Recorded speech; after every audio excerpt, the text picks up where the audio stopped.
Wednesday, the 1st of November, had a lot of basketball games, 13 NBA games, 26 NBA teams playing. We've got some blowouts. We've got some game winners. We're going to talk about it. Let's go! Jordan open. Chicago with the lead. Bryant to Shaq.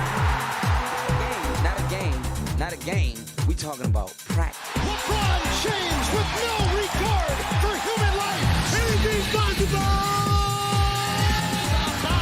Back out to Allen. His three-pointer. Bang!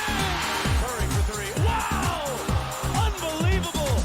Making it rain in New York. We the North are now we the champions. Not the destination, it's the journey. Mamba out. G'day and welcome to the Ball Boys Fantasy Basketball Podcast. I am your host, Mitch Casey, and you can find me on Twitter at Ball Boys Fantasy. And today we are reviewing the 13 games that went on Wednesday, the 1st of November. And we're going to be going through all of the games, talking about the most relevant fantasy players, talking about things that are interesting, some rotation, interesting news, some performances that caught my eye, and everything that we can take away from these games for fantasy basketball purposes. Now, I'm going to be doing these once a week on the Wednesday nights because there usually are a lot of games played on the Wednesday night, so I can talk about as many fantasy basketball players as possible. It will be a long show. Keep that in mind. There's a lot of games, a lot of shit to talk about, so it will be a long show. I've heard your pleas and cries for timestamps in the YouTube video. I will do my best to get them up there.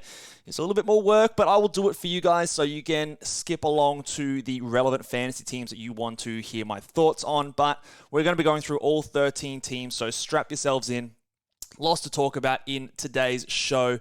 So yeah, if you want all my thoughts in live time and you don't want to sit through an hour and a half video podcast, you can follow me over on Twitter at BallBoysFantasy if that's more your jam. But this is going to be a long one, so let's get stuck into it. All right, starting over in the Portland Trailblazers versus the Detroit Pistons. Now, this game here, I wanted to highlight, first of all, that in this game towards, I think it was the end of the third quarter, that Scoot Henderson went down with an ankle injury.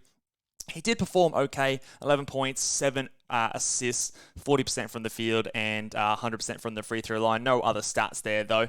I don't think it seemed super serious, but he was ruled out shortly after three-quarter time and didn't come back in the fourth quarter at all. He is someone that I think they're going to be taking their time with and being extra cautious of. Obviously, he was their top pick, the number 3 overall in the draft, so they're not going to risk him doing further damage, and he is someone that relies on his athleticism. So ankle injury, that meant that at end of the game we saw a lot of Toumani Camara play, and Skylar Mays also played a decent bit at the end. I don't think that Skylar Mays is someone that we need to really worry about in standard leagues just yet. Maybe just keep an eye on him. In deep leagues, 16-plus leagues, I think you want to make sure that he is someone that maybe if you need those assists and steals that you have a look at and maybe potentially grab. Otherwise, that's all he's going to give you. This just highlights again that someone like a Malcolm Brogdon needs to be on every roster. He should be on every roster. Can't be on everyone's roster, but he shouldn't be owned in every single league on at least someone's roster in your fantasy basketball league. So if he is available, make sure you go and grab him. He had 14 points, 6 rebounds, 6 assists, 5-11 from field, hit a 3, and had a steal as well. So he's been chugging along nicely. And let's talk about Shaedon Sharpe, man. This guy, I am consistently very impressed by. I think he is getting better and better nearly every game, it seems. 29 points in 42 minutes, mind you, played a lot of minutes in this game here. 9 of 16 from the field, so very efficient. 3 of 6 from 3, 8 of 10 from the free throw line. He had 5 assists, which is what we like to see. He had a steal. He had 2 blocks, 5 rebounds. And yeah, this is really, really encouraging. The concern for him was, he's going to score a little bit, but can he fill it up in the other areas? I think the injury to someone like an Anthony Simons has helped him, and obviously they're not fully turning the keys over to Scoot Henderson just yet. So him playing a little bit more in the pick and roll, doing a bit more on-ball creation opportunity for him is allowing him to get those assists, and the defensive stats are there at least enough for him to be doing really well. He is, I think he's top 50 right now in value, so keep firing him up. And the minutes obviously are not going anywhere. Jeremy Grant had a solid scoring line, still did nothing else. 1 rebound, no assist, no blocks, a steal. 8 of 10 from the free throw line. That's pretty typical Jeremy Grant. And how about DeAndre Ayton? I had to double check this because he has had one free throw attempt this season in his, I want to say they've played 5 games so far. One free throw attempt. Now, he's still doing pretty well, and the fact that he got 5 steals is incredible here. Don't rely on that. That will not be a common occurrence, but a decent line with 16 points, 11 rebounds, 5 steals, and a block. Efficient from the field, which is nice. Matisse Thybulle, I don't understand why they keep starting him and playing 17 minutes. It's really weird to me. But again, Scoot Henderson, to me, I haven't had a chance to talk about him since my last podcast where we went through the big slate of games. I think before this injury, he was starting to look a little bit better. He's obviously been someone that's been really, really tough to hold to start the season. We expected him to be bad. I don't think I expected him to be this bad, although the last 2 games is more along the lines of what I expected him to start the season in. The reason I think it's changed is because the first few games, he was playing a lot off ball. He was playing a lot in the corner. They were running more pick and rolls with Sharp, Brogdon, Simons when he was there. But they have now started to trust him with the ball in his hands more. And he's been asked to do a lot more in the pick and roll especially, and he still looks good in those situations. So I do think that if you can hold and his injury isn't super serious, that is the play that I would be doing, and he will be getting a lot better than this. 7 assists in 20 minutes is pretty good. He is someone that is going to be able to put up good value in the back half of the season, in my opinion. So I would very much encourage you to hold, and I am holding him in the industry pickup league where I have him owned, and hopefully the ankle injury is not too serious. Let's talk about the Detroit Pistons, and Asar Thompson is just one of my favorite players to watch right now. He is so exciting to watch. 16 points, 7 rebounds, 2 assists, 2 steals, and he did it efficiently today. 8 of 14 from the field, lob, dunks, cutting. He's just someone that is super cerebral, has a great feel for the game. 2 steals here. No blocks, but they've been there as well, so love him. Keep him on your fantasy rosters. And Killian Hayes had a bit of a rough night from the field, 0 of 6 from the field. He's not someone I don't think we need to worry about in 12 or probably even in 14-team leagues, in my opinion. Maybe a 16-team league, you can have him if you're looking for those steals and assists. But I'm watching the minutes of Jaden Ivey very closely. He had 22 minutes here, and it still really surprises me how few minutes he is playing compared to someone like Killian Hayes.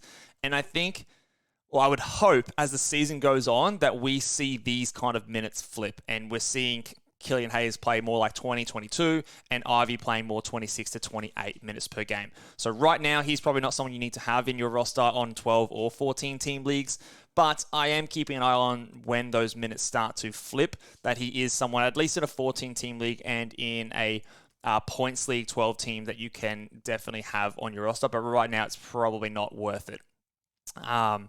Yeah, one of the more weird things that I did not see coming this season was Ivy playing less than 20 minutes off the bench. Just not on my bingo card this season. Cade Cunningham had a big game, 30 points, 5 rebounds, 4 assists, a steal. Not super efficient, 11 from 27 from the line, but hit 5 of 9 from 3. You've got to love 3 of 3 from the line. So he's still ticking along quite nicely. And Isaiah Stewart, 12 points, 6 rebounds, 4 assists, a steal. Hit a couple of threes. He is, to me, a 14-team league guy you can have.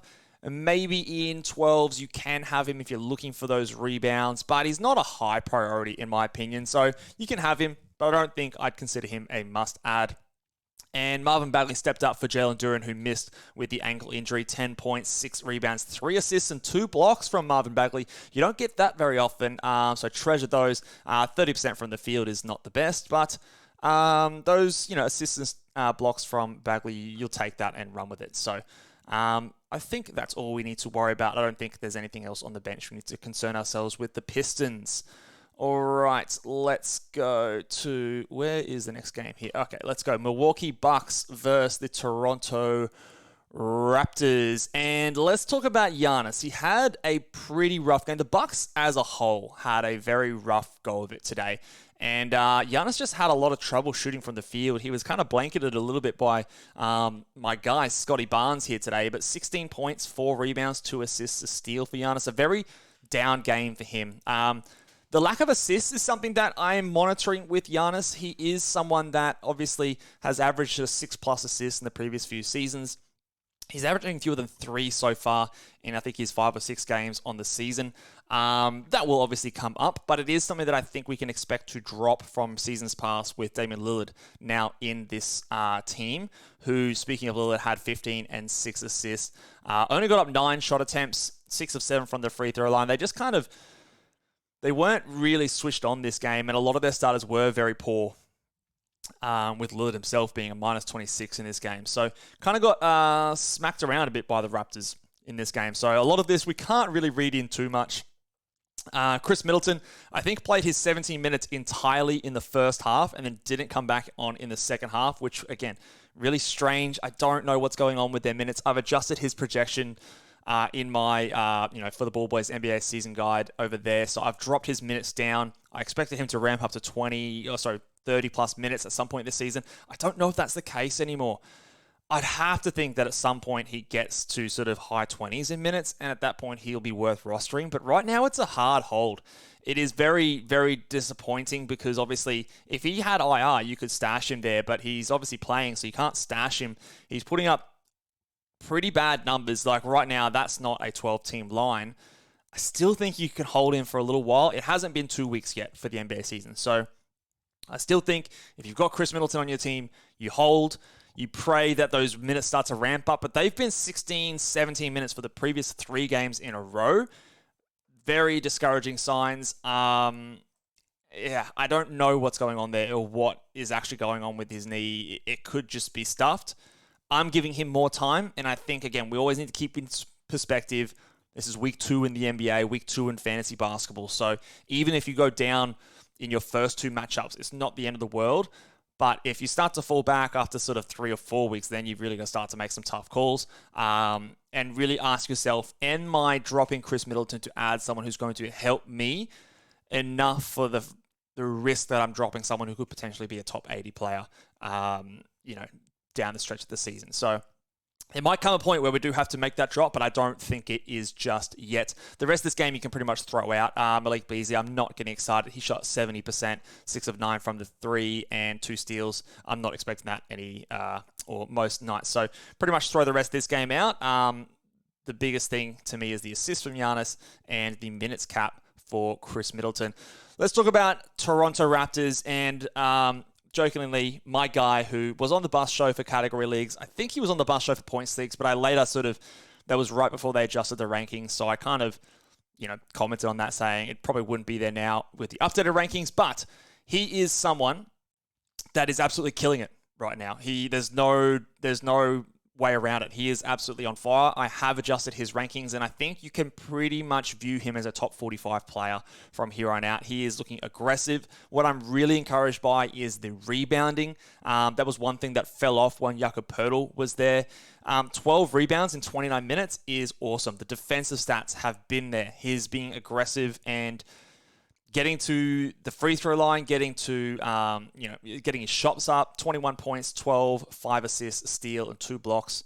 It's been great, absolutely great. Now, I say I've adjusted his ranking to sort of a top 45, top 40 player. That's where he was ranked on Yahoo's thing. So again, my point was he could get there, and that's fine. He looks like he is going to get there, which is great for everyone who drafts him at that spot. But in terms of the value got, I don't know, maybe we'll see. But at the moment, he is absolutely killing. I think he's a top 20 player right now. I do think that settles down a little bit. He's not going to continue to average 10+ rebounds. But my concerns for him at the second half of last season are definitely reduced a fair amount, and he is looking really, really good. Jakob Poeltl has bounced back nicely these last few games. 14 points, 11 rebounds, 2 assists, 4 blocks, 70% from the field, and didn't hurt you from the free throw line in this game. So great game from Jakob Poeltl. Hopefully you didn't panic, and hopefully you were able to buy low. For God's sake, if he's on the waiver wire, go and grab him immediately. But that obviously will kind of slam shut the buy low window potentially. Dennis Schroeder killed it again. 24 points, 11 assists, 4 rebounds, and a steal. He won't be this good, but he is definitely someone worth rostering, especially for those assists. OG, solid, hit 100% of his shots. Won't do that every game, but really, really nice. And a good bounce-back game for Pascal Siakam. He'd been a bit down, but 26 points, 6 rebounds, 7 assists. No defensive stats, but he hit 5 of his 8 threes. Again, not realistic to expect that level of efficiency, but it is nice to see him bounce back with a solid game. And even in the beatdown, Gary Trent Jr. only played 23 minutes, 8 points. And he hit, no threes, had no steals, so he is safe to leave on the waiver wire. But big win for the Toronto Raptors. Let's go to another blowout, and it doesn't look like a blowout on the scoreboard with the Washington Wizards losing to the Atlanta Hawks by 120 to 130, but this game was over pretty quickly, or at least sort of before that fourth quarter, and there was a lot of garbage time played in this game. The Wizards kind of came back in the end and made the score look a little bit better than what the game actually was. Let's talk about Jordan Poole. 20 minutes, 13 points, no rebounds, 1 assist, 1 steal. He only had 1 free throw attempt, hit 2 threes. It's a bad game. It is definitely a bad game for him. And the concerning thing to me here is this is like the second or third time we've seen, obviously, the Wizards get blown out and the minutes for Poole are down. One of the things that I was, one of the reasons why I was high on Poole and why my projections were, I guess, encouraging or I guess aggressive for him was that he was going from a situation where he was coming off the bench where he played 30 minutes a night to being the guy, the number 1 or 1A, 1B guy. And I was thinking he was going to play, star level minutes, 35 minutes per night.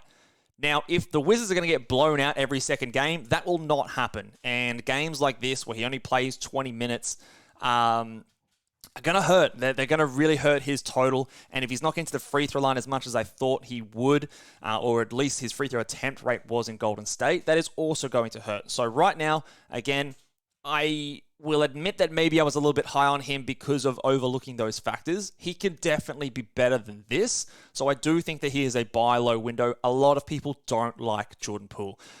I see it all the time. Why are we so high on this guy? This guy's crap. He's trash. He's so bad. And it seems like a fun thing for people to be reposting things on Twitter. That casual shot he had against Boston the other day where he, drilled behind his back and lazily got back to the three-point line, chucked it up, and Kristaps Porzingis blocked it. It's bad, right? It's obviously not good, but people love to repost that thing. And I know Josh Lloyd has this thing about highlight reel bias. There seems to be this thing with Jordan Poole in particular that's like low light reel bias. So he is someone that people love to pile on. And I will admit, he's been bad. I still think he'll be much better than this. I have adjusted his projections. I've dropped the minutes down a little bit. And instead of him looking like a top 30 player, he still comes out as sort of a top 40, top 45 guy, which is below where I expected him to be just because of those minutes coming down. I've also just dropped his free throw attempt rate down a little bit. Still someone I think has some value, especially if you're punting the field goal percentage. So again, if that is your team, go and look at and see if you can get him as a buy low, because I still believe that through sheer opportunity, he will get there. And hopefully, cross your fingers that, at least the blowouts only happen one every 3 games, not every 2 games. Denny Avdia was really good here. He was one of the only player in the starters that was a plus in terms of the box score, plus minus. 22 points, 5 rebounds, 3 assists, 2 steals, a block. He shot 10 of 16 from the field, 50% from 3, hitting 2 of them. This is interesting. Again, someone that I think can definitely be rostered in fantasy leagues. I don't think we're going to expect this from him moving forward. And the battle between him and Bilal Coulibaly is one that I've been monitoring. And so far, we haven't really got many answers just yet. The shooting from Denny in this thing is not realistic. He's more of a rebounds, assists, steals guy. And in 24 minutes, this is not something you would expect. But he is someone that has the ability to put up lines if he gets decent minutes. He did it in 24 today. Unrealistic shooting. But he can be on your roster. And if he is available, he is worth a speculative ad to see if he can build off this performance. And if he does get more opportunity as the Wizards discover exactly how bad they are. The rest of this game, again, nothing really to see here. Tyus Jones was very poor as well. 6 points, 3 assists, and a steal. 50% from the field, but only shot it 6 times. It didn't get to the free throw line. Just pretty empty game. Mike Muscala started at center this game. So after Daniel Gafford was out last game and they started Kuzma at the center and they put Bilal into the starting lineup, they switched that around this time. Didn't seem to work very well. They don't really have many good options at center, so they do need someone like a Daniel Gafford to return. Bilal Coulibaly played 28 minutes in this game, which was enough to get him 3 steals.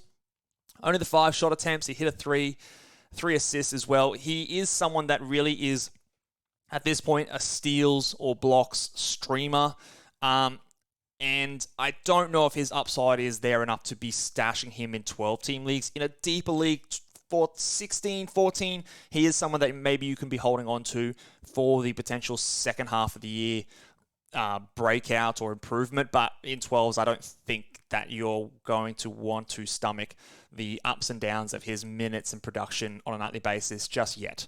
But on any given night, he can give you some decent steals and blocks, and I think that's where he can be utilized as a streamer for 12-team leagues, for category leagues. For points leagues, you're just ignoring him at this stage. The Atlanta Hawks, now they did change their starting lineup here, and they brought back in Sadiq Bey for our beloved Jalen Johnson to come off the bench. Now, the minutes here is the interesting thing here as well, so Sadiq Bey played 32 minutes to Jalen Johnson's 24. DeAndre Hunter also played 33 minutes. And despite this game being fairly lopsided, the minutes here obviously didn't reflect as much as the low minutes did for the Washington Wizards. So that was interesting. But again, I wouldn't panic if you're a Jalen Johnson owner. I think he's going to be fine. He still put up 8 points, 11 rebounds, 2 assists in this game. Hit both his free throws. So don't panic. He's going to have a long leash, I think, in fantasy leagues. So just wait and see how this one shapes out. It wouldn't surprise me if he jumps straight back in to the starting lineup or it doesn't take long for him to be back there. But a little bit annoying to see them mucking around with it still when he's been so good to start the year. DeAndre Hunter, I think, is someone that we probably need to be adding in 12-team leagues. He is looking a lot better than we've seen him in the past. And the encouraging thing is that he is doing other things, not just scoring. 2 steals, 3 assists. He's shooting efficiently as well at the moment. Getting to the free throw line a decent amount as well. So this is a really great line from him. He is traditionally someone who scores points and doesn't do a whole lot else, but he is getting some steals. I did see one of the steals that he got was just literally the other team passing the ball to him. So that probably won't happen too often, but he has been getting some steals over the last few games. So I'd be adding him, and if he can put more other stats around his scoring, he can quickly become quite a valuable player, potentially push into that top 100, where he currently sits there at the moment, I believe. So I do think that he is someone that needs to be added in 12 teams, and just to see where it goes. And fingers crossed that he can keep up the peripheral stats. Clint Capella had 21 versus Okongwu's 27, and this is why we did not panic on Onyeka Okongwu. 16 points, 11 rebounds, 2 assists, a block. Was crazy from the field, 6 of 8. So what would that be? That'd be 75% from the field and 100% from the free throw line. That is an awesome 9-category line. Now, he didn't give you any steals or any threes, but the rest is really, really good. And he is someone that, again, if he has been dropped by anyone in your league, stop what you're doing, pause this video, pause this podcast, go and add him onto your fantasy team in a category league immediately, because, again, this is him playing as a backup. If at any point that switches, then he is going to absolutely take off, and you can't afford to leave that on your waiver wire when he is still putting up usable lines when he's coming off the bench. So this is why he was my number 1 sleeper, because he's capable of doing it in a backup role, and if he gets a starting gig at any point, if Capella goes down or is traded, he's going to blow up. So absolutely make sure he is on a roster. Dejounte Murray and Trae Young did their thing. Trae obviously played after being questionable going into this game, but got his 10 assists and 2 steals. Got to the free throw line heaps. Awesome. And not much else for us to really concern ourselves with this game. All right, let's go to another shellacking. My Boston Celtics, undefeated 4-0 Boston Celtics, put the foot down against the Pacers. And this is a game where I don't really think we need to talk about too much because it was over so fast. If you stream TJ McConnell, congratulations. Obviously, we had no Tyrese Halliburton. 18 points, 7 rebounds, 5 assists, steal. really efficient from the field. Great stream if you got him there. And he is someone that we should look at to stream in the future if Halliburton misses more time for sure. Definitely keep an eye on that. Now, he played 28 minutes, which probably was higher because of the blowout. Andrew Nemham started and played 20 minutes, 14 points, 1 assist. Not really much else there at all. And yeah, just the rest of the team just really didn't do much. Turner struggled, what's that, 33% from the field. Just, big old bad game from the Indiana Pacers, and I really don't think you can read too much into this game, except for the fact that Buddy Hield is not good enough to be on your fantasy team, and drop him. Yes, go ahead and drop Buddy Hield. Boston Celtics, again, kind of not too much to talk about here, but they just kind of got it done. Low minutes for all the starters, and yeah, I really don't think there's much to talk about here. So we're just going to move on because that game was very much over very quickly. Let's go to a game that wasn't over very quickly. Miami Heat versus the Brooklyn Nets. Now, what I was watching in this game was the Cam Thomas show. And what I thought was interesting in this game was I think at halftime he was shooting 10%, 1 for 10 from the field. He was 1 of 2 from the free throw line. And I was thinking, okay, it's not going in. He's played, I think at that point, 17 and a half or 18 minutes. What are they going to do in the second half? Are they going to allow him to keep getting the shots up? Is he going to continue to see the minutes? Because in the past, when the shot hasn't gone down, he's been someone that has been not allowed to continue to shoot through it because he doesn't really do much else. But in this game, he continued to shoot. In fact, he nearly took as many shots in this game in the second half as he did in the first half. Now, they went in a little bit better in the second half, 3 for 9. Still not great, but I'm actually encouraged by this game, as weird as it sounds when it's probably his worst game of the season. I'm encouraged at this game because it wasn't going in, but he was still given the green light to shoot.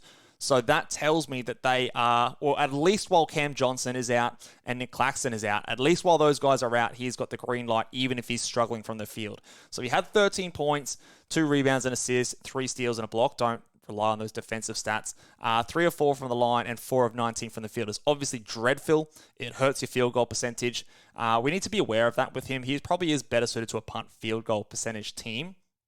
But as weird as it sounds, I'm encouraged by this because he wasn't benched after having a terrible first half. He still got up 34 points. They won the game. Not that he helped too much, but they did win the game. So yeah, that is my weird take about Cam Thomas and me being encouraged by the fact that he went 25% from the field. Let's go and talk about Mikal Bridges. 21 points, 7 rebounds, 5 assists, and a steal. He is still doing okay. And I think that this is kind of what we should expect from Mikal Bridges for the rest of the season. I don't think that this is a buy low opportunity. I think this is just what he's going to be. So if you differ in your opinion, or if you have him and someone's offering you a top 25 player, I would take it because, again, I just don't think he's a top 25 player on a fantasy basketball basis. The 9 category rankings might have him there because he didn't turn the ball over and he's kind of efficient, but he doesn't have the huge strengths compared to some of those guys. The rest of the game, Lonnie Walker, you might be running out to grab him. I don't think you should. 17 points, 3 rebounds, 4 assists, 3 steals. He shot 4 of 9 from the field. He got to the free throw line a bunch and hit 8 of 11 there. I'm not running to grab him. I actually don't think he's worth the bother in a 12-team league. In a 14-team league, you can give it a try. The 3 steals, you're not going to expect that at any point during his season. I don't expect him to get to the free throw line as much as he did there. He is kind of like that DeAndre Hunter, but worse in the fact that he scores and doesn't really do much else. And the rest of this team, there's not too much for us to talk about. Ben Simmons left the game with a head injury, I want to say, but came back and played 34 minutes. He has been pretty solid, I would say. A little underwhelming here. 2 of 5 from the field. No steals, but he had a block, 11 rebounds, and 5 assists is okay. You'd hope for a bit better, but he was fine. Let's talk about the Miami Heat. Bam Adebayo returned after a 1-game absence with his random hip issue and played 33 minutes. So I don't know what the hell was wrong there. No word or injury reportings always sucks in the NBA. But 21 points, 14 rebounds, 3 assists, 2 steals, 2 blocks. shot 67% from the field, hit all his free throws. So an amazing, amazing game. And he was sitting on my bench in the Ball Boys Championship 30 League because he was injured in his first game of the week. So I put him on the bench because I didn't know he was going to come back for this game. But he was there and he killed it. And annoyingly, Thomas Bryant was the player who backed him up with 15 minutes and not Orlando Robinson, which frustrates me to no end. The rest of this team still, it's an okay game here from Jimmy. 20 points, 7 rebounds, 3 assists, and a steal. Not the best from the free throw line, 6 of 8. Not the worst, but not the best. He is someone I would still consider a buy low target. But just keep in mind that he will miss some games down this season, as he always does. But obviously, this was a little bit better than he has been to start the season. And a big game from Tyler Hero, 30 points, 5 assists, hit 6 of 10 threes, shot efficiently in the game as well. No defensive stats, but again, you're not rostering Tyler Hero for defensive stats. But yeah, really good game and efficient from the field from a scoring point of view. You would have liked some free throws. It misses only one, but other than that, pretty solid. And Josh Richardson played 30 minutes off the bench. He hit 1 of 9 from the floor. But that is interesting to see him getting that many minutes. Obviously, Jaime Jaquez Jr. played 90 minutes as the starter, had 2 steals, and he's really only a deep league steals defensive stat streamer only. But I do think that Josh Richardson is at least worth keeping an eye on, especially in like 14 and 16 team leagues, as a guy who should play a decent amount of minutes, even if it is off the bench. And if he shoots better than 1 of 9 from the field, he can be someone maybe worth looking at as a back-end guy for a deeper league. Let's go to the Cleveland Cavaliers and another player that I'm going to defend with honor. Evan Mobley, my guy. Obviously, I was the Evan Mobley hype dude in the preseason, and I've had some people come at me a little bit and, getting their boxing gloves up and say, I can't believe you fell for the hype. What are you doing? And I look at this line, and he put up 14 points, 8 rebounds, 5 assists, 2 steals, 2 blocks, and shot 50% from the field. And I go, yeah, it's not great. Like, I would have loved him to put up more than 12 field goal attempts. But the rest of it's bloody good. Like, I don't know what were we...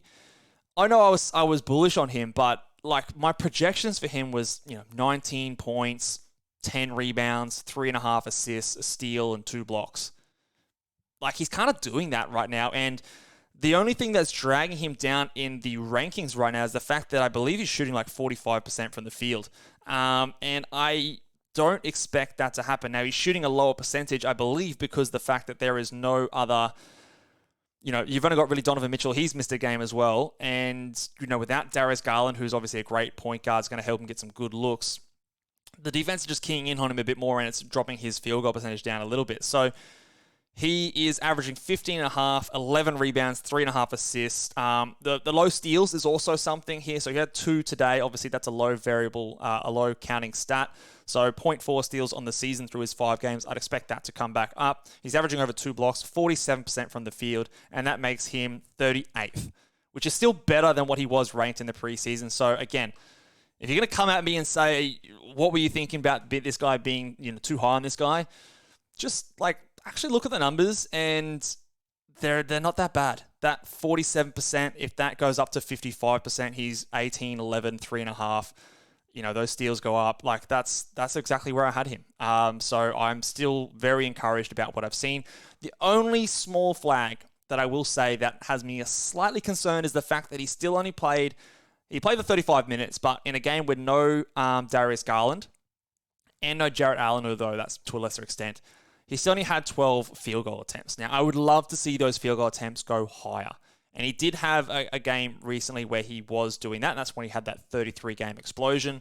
But last game, he was lower in field goal attempts as well. Same with this game. That's something that I do want to see come up higher. But it is clear to me that they're using him more as a facilitator and a bit of an offensive hub there. So I do expect that these assists to continue this high for him.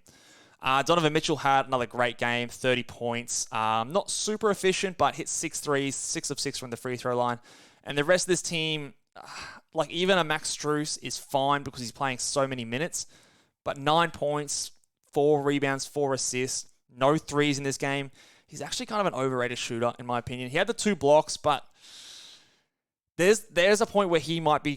have a look at your roster. ask yourself, is Max Strus the worst player on my fantasy team? If the answer is yes, then he is someone that you can drop.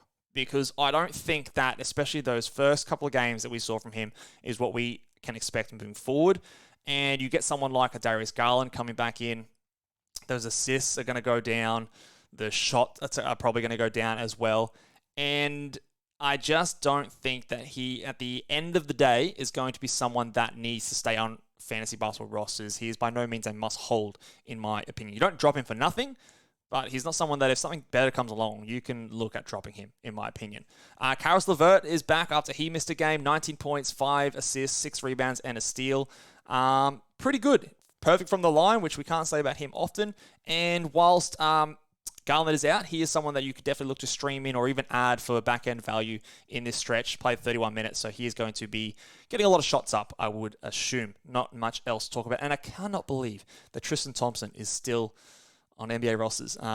Just wild times. The New York Knicks, Julius Randle has been really bad. He's been really bad to start the season. Look, we knew that he was someone that's going to hurt your percentages, give you lots of turnovers and poor defensive stats, but he's been even disappointing to those of who were lower on him, and he is currently ranked in 9 category leagues, 277th for the season, only averaging 13 points. He's got 10 rebounds and 5 assists on the season. He's shooting 27.6 from the field and 64% from the free throw line. So absolutely murdering both of your percentages, especially the field goal. And I do believe this is a buy low, but you need to buy really low because he has been atrocious this season, and you probably need to be the team that's punting field goal percentage to make it worthwhile. Now, he'll keep getting his shots. He's still getting his minutes. I don't think that maybe the Knicks wake up to the fact that he's not deserving of this kind of usage and minutes, but I don't see that happening. I think he'll be more likely to bounce back, but right now it is really, really bad. So throw out a really buy low trade offer if your team is punting the field goal percentage, or if you're in a points league and a Yahoo points league that isn't penalized by inefficiency. Definitely send out a buy low trade for a Julius Randle because I think he will bounce back. He will not shoot 28% from the field for the season, as bad as he is. The 13 points is a huge buy low for me there. The rest of this team, Josh Hart played 29 minutes, 8 rebounds, 3 assists, and 11 points. That's a solid-ish game, although you would have liked some defensive stats. The minutes are encouraging. And DiVincenzo had a good game here as well. Some clutch blocks and defensive things at the end of the game as well. 16 points, 2 steals and a block, 2 rebounds, hit 3 threes. I don't think it's too much to get excited about. We've seen this rotation be a bit all over the place, and this was also without RJ Barrett, who did not play in this game. So do keep that in mind, that the minutes kind of were there for Quickly, DiVincenzo, and Hart, but we are missing one of those key players in the rotation in Barrett. So again, we can't really rely on that. I still think that of all those players, Quickly is the guy that you want on your fantasy team. He had 18 points, 6 rebounds, 4 assists, and a steal. Missed all his threes, but he will hit some in most nights as well. So yeah, I still think of all those guys, Hart, Grimes, DiVincenzo, Quickly is the guy that you want on your team. All right, let's keep tracking along. Yep, like I said, it's going to be a long podcast. New Orleans Pelicans versus the Oklahoma City Thunder. Zion Williamson, 20 points, 10 rebounds, 8 assists, no defensive stats, and poor field goal, which is not what we normally expect from Zion, but we'll give him a break because he's normally amazing. So solid-ish counting numbers. The efficiency and lack of defensive stats and threes means it wasn't an overall great category league game, but solid. And CJ McCollum had a go in today. 29 points, super efficient, 10 of 17, hit 5 of 8 from threes. Still not the best free throw shooter, and that's been one of the weirdest things of the last few seasons, him falling away from the free throw line. He used to be a great free throw percentage guy, but is a negative for him now, but he played pretty solid. And Jordan Hawkins playing 37 minutes. Now, if you're in a deeper league or even a 12-team league and you need threes, I think that he is someone you could have a look at. Now, I don't think it's going to last when Brandon Ingram comes back, but this team desperately needs shooting. They desperately need spacing. And he can do it. And I do really like his ability to shoot off on the move, shoot off the dribble. And the fact that he played as many minutes as he did today and had the second highest amount of shots behind a Zion by 1 is really encouraging. 5 assists, 2 steals. I don't know how much you can expect from him in those areas, but it's not the worst flyer or upside or speculative ad that you could make if you can live with the poor efficiency. And obviously he's not going to give you any blocks or anything like that. But punt freak, field goal percentage teams, you can have a look at him. And again, don't get your hopes up too high, but someone we can at least look at. The minutes here between Valanciunas and Larry Nance are starting to go back into that pattern. So Jonas Valanciunas, he had 19 points and 9 rebounds, a steal and a block, 60% from the field, which is all good. But to me here, this is a moment that if you have Jonas Valanciunas, I would be trying to sell high at this point because he was higher in minutes at the start of the season. Larry Nance was coming back off an injury. They were kind of ramping him up, and it's starting to trend that way where, and in this game, he played fewer minutes than Larry Nance. Still a good game. So again, you can try and sell him on the fact of the stat line and what he's been doing. But I do think that it will start to get worse for Jonas Valanciunas because those minutes are not where we need them to be for him to be putting up sustainable value moving forward. Herb Jones really didn't do much in this game. No steals, only 1 block. So any game where Herb doesn't give you a bunch of steals is not good for his fantasy value. So again, he's really just a steals specialist. And again, like I said, he doesn't give you steals. He doesn't give you much. As for Larry Nance, 14 team leagues, 16 team leagues, he's a guy you could look at. He gives you out of position steals and assist numbers on good efficiency. He's not going to score a whole lot, or I wouldn't expect the threes. He hit a 3 in this game very often. But he does give you, like we said, those steals and assists and rebounds, field goal percentage. So a unique kind of player. I don't think he's for 12 team leagues just yet. But again, in 14 team leagues, I think you could have a look at a player like Larry Nance as someone who can give you some weird stats. OKC Thunder, Chet Holmgren is a beast. He is a monster. 19 points, 11 rebounds, 3 assists, a steal, 2 blocks, hit a 3. 8 of 14 from the field and 2 of 2 from the free throw line. Again, I've just tweaked my adjustments and projections for him, and he is looking more and more like a top 35, maybe a top 30 player in fantasy basketball leagues because his game is so perfect for fantasy.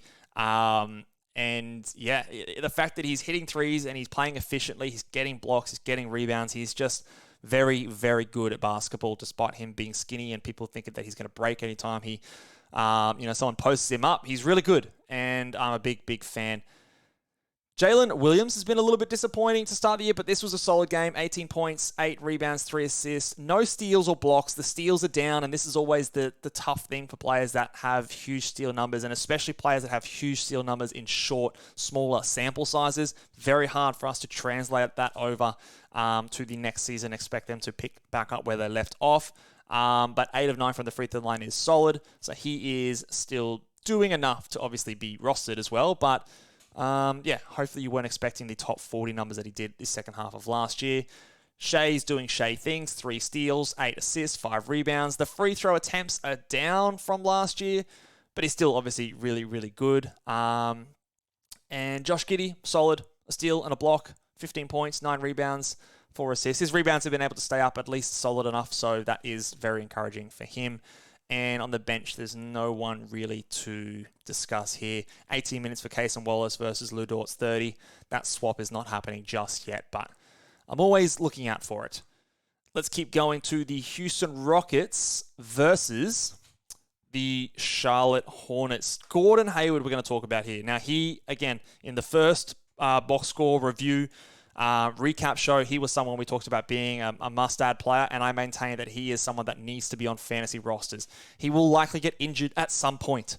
He will. He's never been able to stay injury-free or stay healthy, but until that time, needs to be on a fantasy roster. I played 31 minutes, 17, 5, 7 rebounds, 5 assists, a steal, a block, did it efficiently. Missed a couple free throws, but that's all right. He needs to be on fantasy rosters. LaMelo Ball had a bad first half. He had a better second half, but still underwhelming, I would say. 19 points, only 1 rebound, 5 assists, and a steal, hit 2 threes. I don't know what's going on with LaMelo. He seems a little bit off, but again, I think maybe... I mean, he's still a young player at the end of the day. He was negative 14 in the plus minus, so wasn't very great when he was out on the field. He is someone that I think you could buy low, potentially, from some managers out there. Remember, his strengths and weaknesses, he will turn the ball over, he will shoot poorly from the field, but I do expect him to rebound better and get some more points, shoot more threes in the future as well. But he is someone who, to this point, has been a little bit disappointing. Let's go and talk about Brandon Miller, who played 24 minutes, 10 points, 5 rebounds, 2 assists. He's been better than I expected to start the season. I still don't know what's going to go on with... I've forgotten his name. He's that much of a shit bloke. Well, who am I thinking of? Bloody hell. Who is the... I'm drawing a complete blank. Anyway, when that guy is coming back, he is going to... It'll be interesting to see these minutes. Miles Bridges, far out. There's too many games and I'm losing my goddamn mind. When Miles Bridges is potentially back, and I think... Again, I tweeted this out a few weeks ago, but the more time that goes by and there's no news, I think he's just going to waltz back in and pick up where he left off. And as shit as that is, I don't know, I think that's what we need to be bracing for. So again, if Miles Bridges is on your waiver wire, I'd be adding him because what are we, like 4 or 5 games into their season now? So you only need to wait it out for another week and a half, and you could get yourself a top 80, top 90 player back for free on your waiver wire if he is available. So I do think you need to go and grab him if he is available there. That's for both points and category leagues. But in the meantime, Brandon Miller's been doing okay, better than I thought. I still think he's more of a fringe 12-team league guy and pretty much there for points and threes only. I don't expect him to do much more outside of those stats. Maybe get some rebounds here and there. Kind of like Keegan Murray of last year, where it's solid, it's nice, but it's by no means a must-have in fantasy basketball terms. Mark Williams played 25 minutes, 9 points, 6 rebounds, 2 steals, 2 block, and an assist. It looks bad on the surface because of the only played 9 points and 6 rebounds, but this is more or less what I expect from him moving forward. I think the rebounding will definitely be better.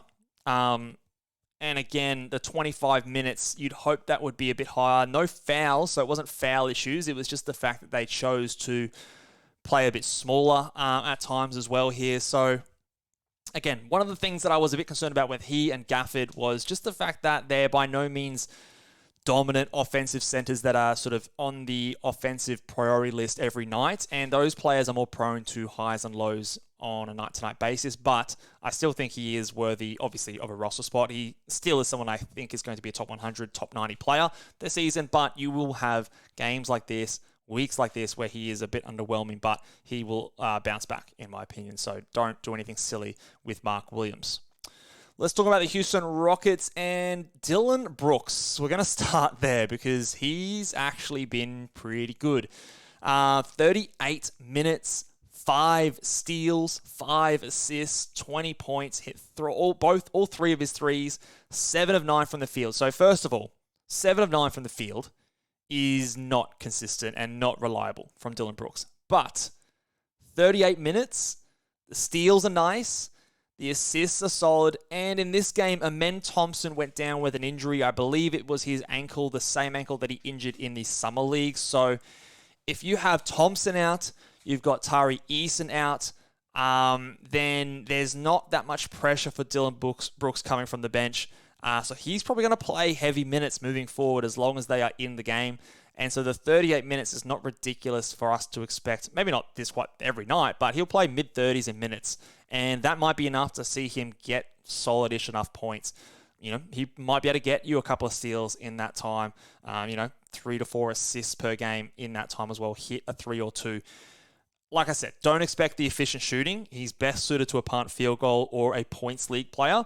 But he is someone that we need to consider adding to your team if he suits what you need. And in a points league, I would definitely be looking to add Dillon Brooks until at least some of those bench guys come back and we see his minutes trend down a little bit more. But for now, he can definitely be on rosters. Freddie Van Vliet did his thing. Great game, actually. 22 points, 11 assists, hit 5 threes, perfect from the line, 1 of 1. Didn't murder your field goal, so that is a solid night for him. Şengün is plugging along. 27 minutes is interesting. He also, his backup, Jock Landale, had 19 minutes, so it's not as if they dominated all 48 minutes from the center position. They did run a little bit of small ball in this game as well, but even still, from what I've seen so far, I'm still big on Şengün having a great year. 4 assists, 7 rebounds, steal. Hit his only three-pointer, 9 of 12 from the line. That's actually a really good fantasy line. So he's doing what I'd hoped he would do so far this season. I think he could even be better. And like I said, Amen Thompson went down with injury. He's obviously not someone that we need to hold on. I don't think at this stage it's going to be very hard for him to crack minutes. And I think you're going to be waiting too long for it to be worthwhile. So now that he's injured, I think if you were holding on, I think this is a time where you can now drop Amen Thompson and move on and try and either stream his position or grab someone else that we've talked about today as someone you could potentially add moving forward. All right, we're getting there. We're getting there, guys. Denver versus Minnesota. This was another blowout-ish kind of game. And Aaron Gordon stunk it up, man. Really disappointed me in my industry pickup league. He had a lot of foul trouble, only played the 18 minutes. Picked up those fouls quite early. 4 points, 2 rebounds, 2 assists, and a block. Yeah, just a garbage game. Basically throw this one out. I think a lot of it due to foul trouble. And couldn't really get to the rim with Rudy Gobert patrolling the paint there a lot as well. Jokic still did his thing, though, so he was good. And Jamal Murray struggled as well. 5 of 16 from the field. Only 1 of 4 from 3 as well. So, again, pretty bad game for a lot of the Nuggets players outside of Jokic. Michael Porter also sucked. So, again, very down game for a lot of these guys. You can, again, kind of throw out a lot of the stats, a lot of the playing time for a lot of these players. Caldwell Pope, I still don't think is a must-add player, must-have player. He's a fine steals and threes guy. Kind of like your Gary Trent Jr., but, I don't know. At least his minutes are secure is the only thing. So I'd rather him over Gary Trent. But that kind of vein of, low turnovers, steals, threes, kind of inflating his value more than I think. But again, what in this game we can kind of chuck out a bit here. And on the other side of things here, pretty solid game. Great game from Anthony Edwards. Was 50% from the field. 2 steals. We'd like the assists and rebounds to be a bit higher, but efficient from the field and the free throw line is definitely something that we like to see from him. That's always been holding him back. Jaden McDaniels played great in the time that he was in there. 21 minutes, so still kind of ramping it back up, but was efficient. Rudy Gobert was not, which is not something we see, but yeah, complete flip. 0 for 7 from the field and 100% from the free throw line. Weird. Don't expect that moving forward. But the blocks are still there. The blocks were down last year. They're back at the moment, so we keep riding him here. Mike Conley was solid in this game. 17 points, 6 assists, and hit 3 threes. He was kind of teetering on the, do drop kind of a range, but this kind of affirms that he is someone that you can definitely hold in 12-team leagues. And Naz Reid played the 19 minutes, put up 16 points, 5 rebounds, an assist, and a steal. He's okay to hold. You had 19 minutes from him, 25 minutes from Kyle Anderson, and 21 minutes from Jaden McDaniels. I think we see Jaden McDaniel push up closer to 30 minutes. And then you probably see Naz Reid closer to sort of 17, 18, Kyle Anderson closer to sort of 21, 22. So it kind of renders both of those players, when McDaniels is up to speed, kind of obsolete in 12 teams. You can hold them for now, but I'd be looking at other options to maybe get ahead and look for that next guy, because I do think that those minutes will start to ramp up. They might have been higher if it wasn't a bit more of a blowout in this game. So just be mindful of that. Despite a decent line from Naz Reid, maybe you can look to sell high or, again, look for that next kind of a player with more value. Let's look at the Chicago Bulls versus the Dallas Mavericks. And the Dallas Mavericks get by on this one. Patrick Williams is bad, man. It's so disappointing, because obviously he's got the role, he's got the minutes, but he just can't do anything with it. 0 from 6 from the field, had no points, 3 rebounds, and assists, a steal, and a block. The steal and a block is fine or whatever, but far out, this man does not do anything. And yeah, he's always a guy that I've got on my watch list, and there's been talks about a Zach LaVine trade, and in that situation I might look to add him, but I don't think he's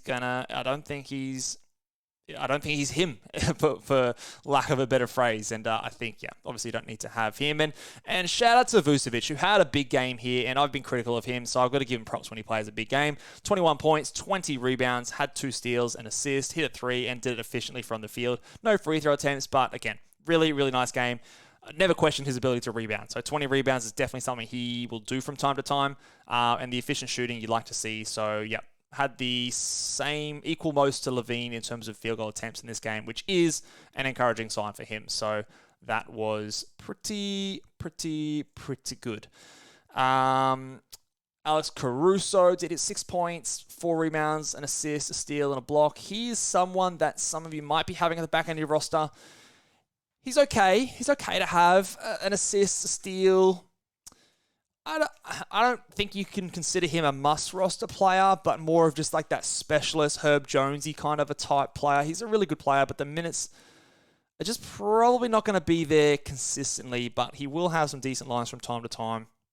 But again, he's the kind of player that at the end of your roster, if you're like, looking at the waiver wire and looking at other options, you can probably potentially look at someone that may surpass him on your fantasy team. But the rest of the game, again, a bit of a poor game from DeRozan. Poor from the field, got 6, hit all his free throw attempts, 7 assists and a steal, so that's solid, but again, you'd like him to shoot a little bit better, and he's been a little disappointing so far to start the season. Let's talk about the Dallas Mavericks and Derek Lively the second. 7 points, but had 13 rebounds, 6 assists, if you don't mind. 2 steals, a block, 60% from the field. 1 of 4 from the free throw line is a bit gross, but just a really great 9-category performance. And if you were worried about him when he was doing some foul trouble and lower minutes, hopefully this encourages you. Hopefully you held during those rough times. The fact that he is a starting center on a decent NBA team with a player like Luka and Kyrie to throw him lobs, I think he's going to have sustained value. Better in a category league. So in a points league, I might have understood it more if you'd moved on for him after a couple of quiet games. But in a category league, I think he needs to be someone that just stays on your roster for the rest of the season. As long as you're happy with rebounds and good field goal percentage and blocks being the mainstay of his fantasy value. I wouldn't expect 6 assists many nights, but we'll take it here at that point. Luka did his thing, had 10 assists, 7 rebounds, 18 points. Not great from the field, but still put in a solid-ish line and 2 steals as well. Grant Williams is someone that we'll talk about. 25 points. He shot 70% from the field, though. He hit 7 out of 9 threes. So you can look at this line, and you know that he's going to play a lot of minutes.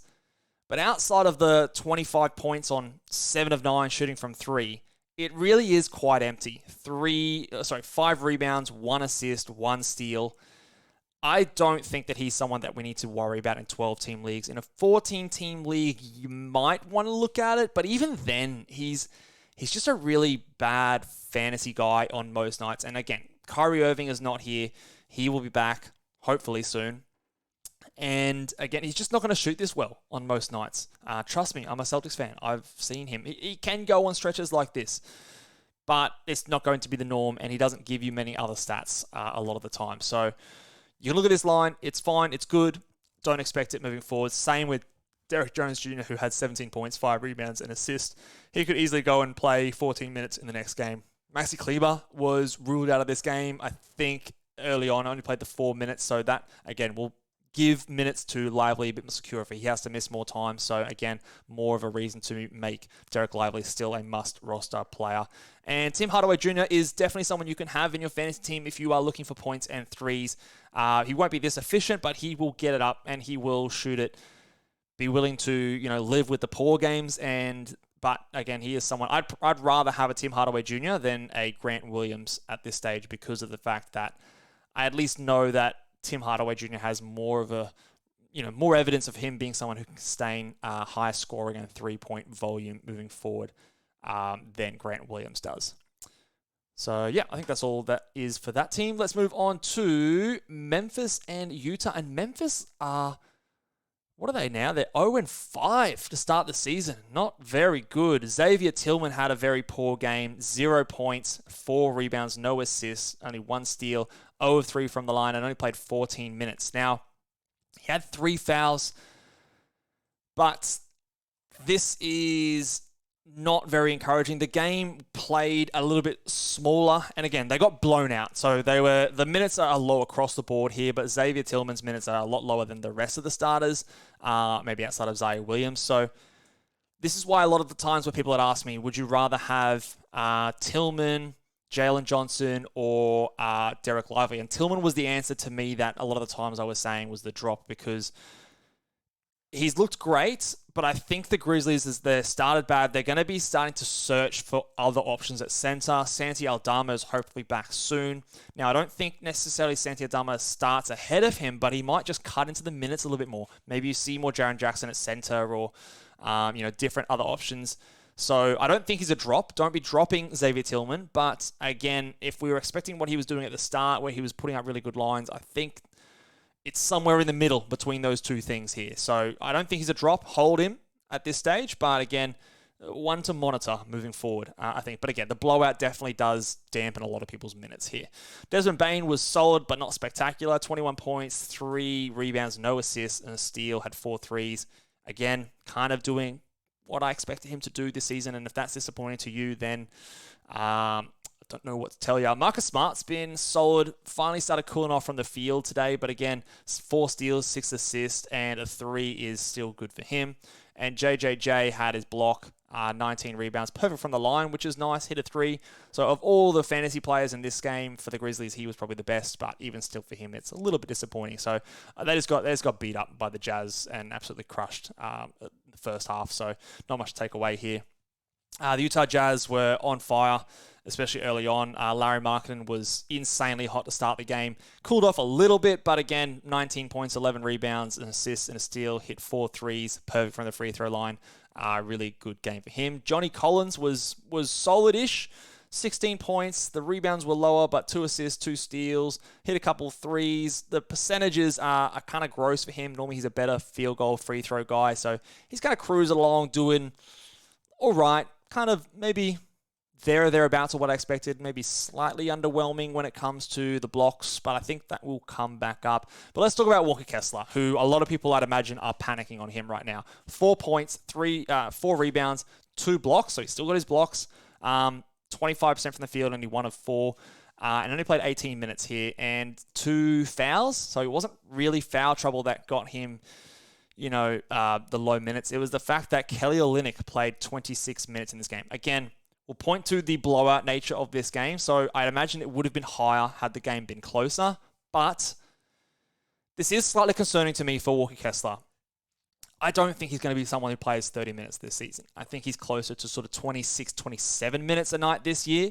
And this was part of the concern for me for Walker Kessler. Again, he's a very one-dimensional type of player.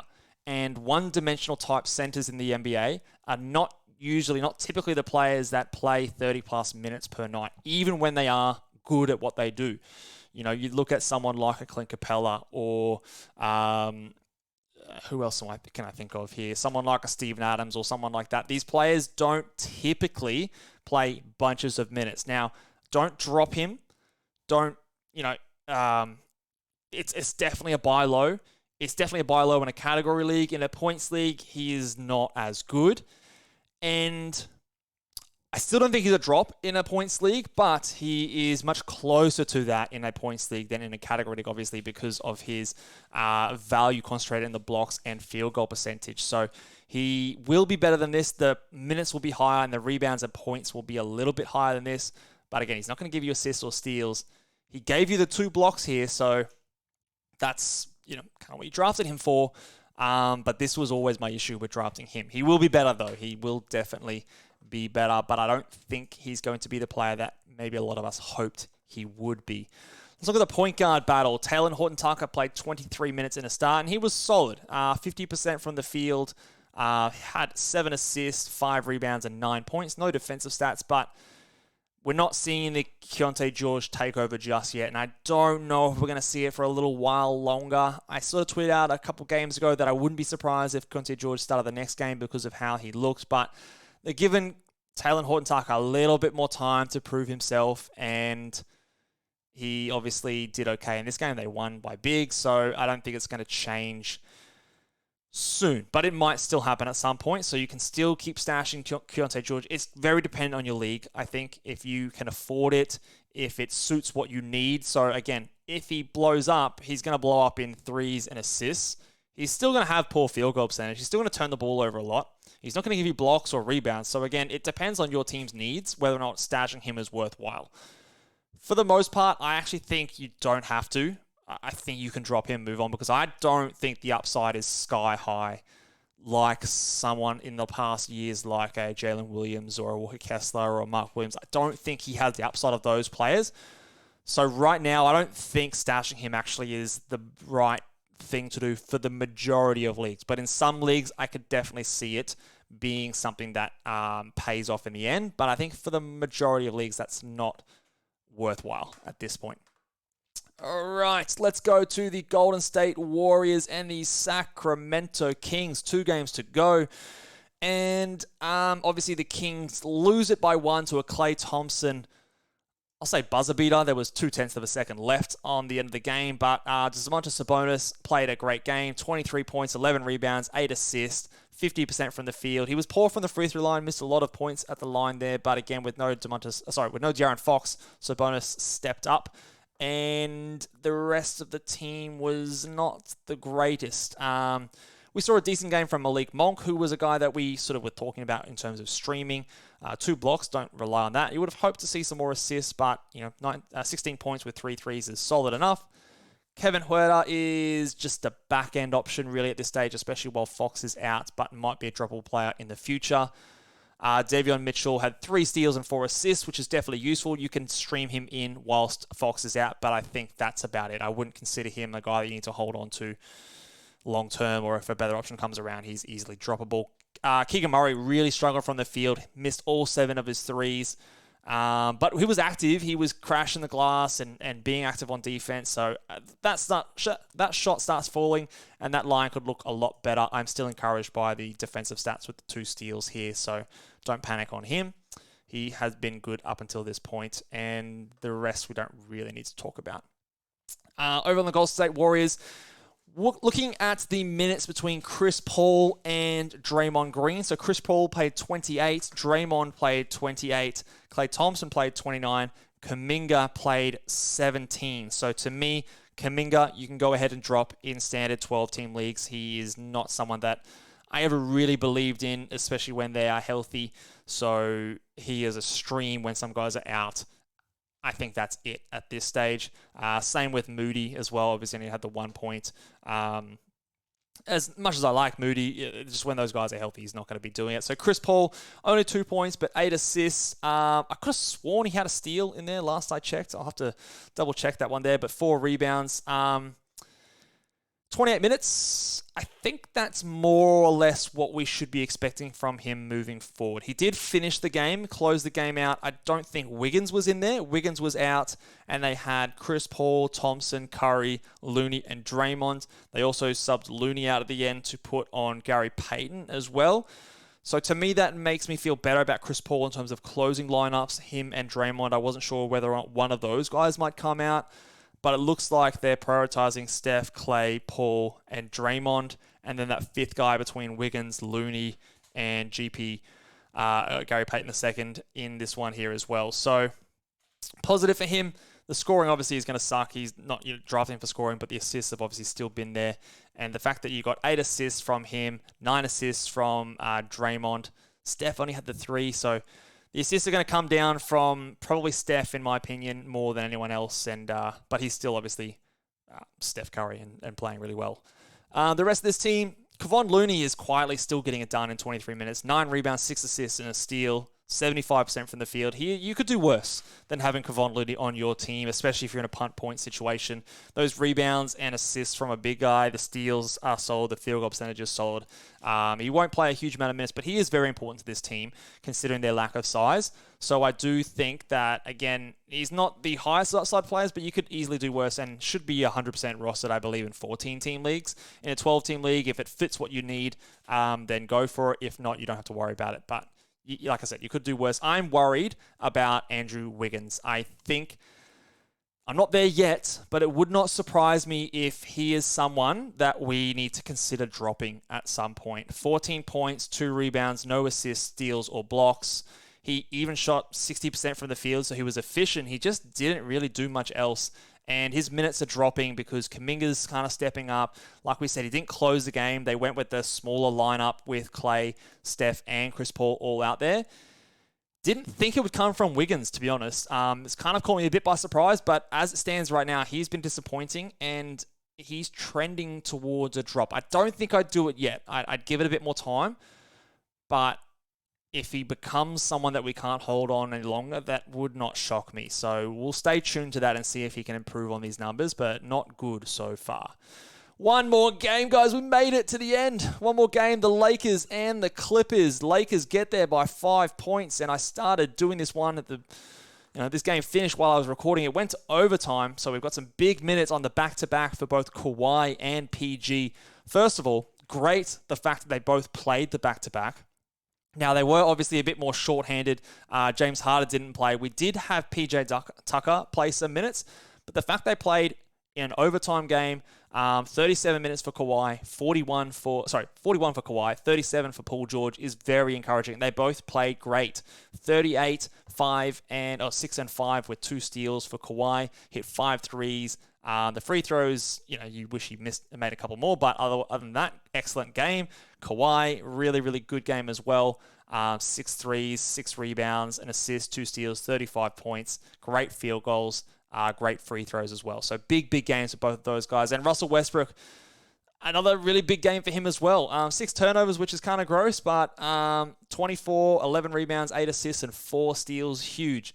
I think that he's going to be the one that takes the biggest hit when James Harden comes over, but I think all of them cop a little bit of a hit, as does James Harden compared to what he did in Philadelphia. Now, I haven't talked about the James Harden trade just yet.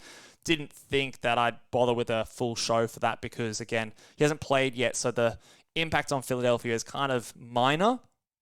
But I think in terms of James Harden, I see him more as a top 30 player rather than a top 20 player in fantasy now. I don't think he averages 10 assists. I think he's closer to 9, closer to 19 points, 5 or 6 rebounds, a steal, 1.2 steals, half a block. He's still going to get to the free throw line a decent amount. So he'll be really good, but more a top 30 guy rather than a top 20 player. But if you got him in the 40s and 50s, the fact that you've only missed maybe 2 weeks of James Harden, I think is a massive win. He definitely, the trade happened sooner than I expected to. Bones Highland played 34 minutes as a starter, filling in for obviously James Harden, who I expect that spot to be in the future, but didn't do much with it. Only had the 4 points, 5 assists and a steal, but don't worry about him. And not really much off the bench. Norman Powell played 35 minutes, but again, when James Harden comes in, that's not going to be happening. So I don't think we have to worry about him at all moving forward. Lakers, Anthony Davis has been a monster this season. He's actually, I believe, last time I checked, was the number 1 player ranked in fantasy basketball. Let me just double check that now. But he was great once again. 27 points, 10 rebounds, 3 assists, 2 steals, 4 blocks. Yes, he still is the number 1 ranked player, and by a decent margin in fantasy basketball. We've seen this happen before. We saw it happen last year. You just cross your fingers and hope he stays healthy, but he is, after that the second half of the first game, he's been incredible. And LeBron James says, what minutes limit? I just can't. I can't with these coaches, man. We're going to try to keep him to 30 minutes on most nights. And I think since that quote, I don't think he's played close to 30 minutes in any game. I just want to double check that. But he played 42 minutes. Now, it was an overtime game, but that means he would have played 37 minutes in a regular game. But 35 points, 12 rebounds, 7 assists, a steal, and 2 blocks. He's still LeBron James. And I don't know, there was a small window where people were panicking after that quote that his numbers were going to come down. But since that, just checking that game. So, yeah, since that game where he played 29 minutes in that opener, he's played 35, 39, 33, 42 and a half minutes in the game since. So throw that minutes limit out the window. That was just a garbage quote, and it makes me laugh, but it also makes me cry a little bit as well. D'Angelo Russell was good. 27 points, 6 assists, shooting efficiently, and he's been really good so far this season.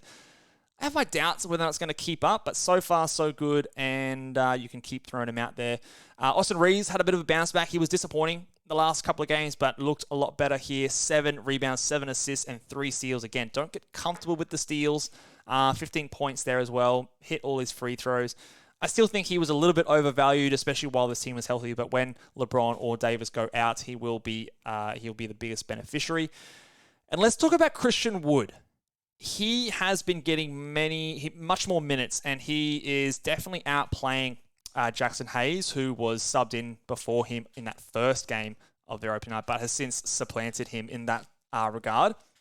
Taurean Prince was out of this game very late with a sore left knee, so he was a late scratch. So I wonder if the minutes, maybe would have been a bit lower if Taurean Prince was there. You also have Vanderbilt you've got to factor back in, but again, you could do worse than grabbing Christian Wood as an ad. I think he is an ad for some teams, not all teams.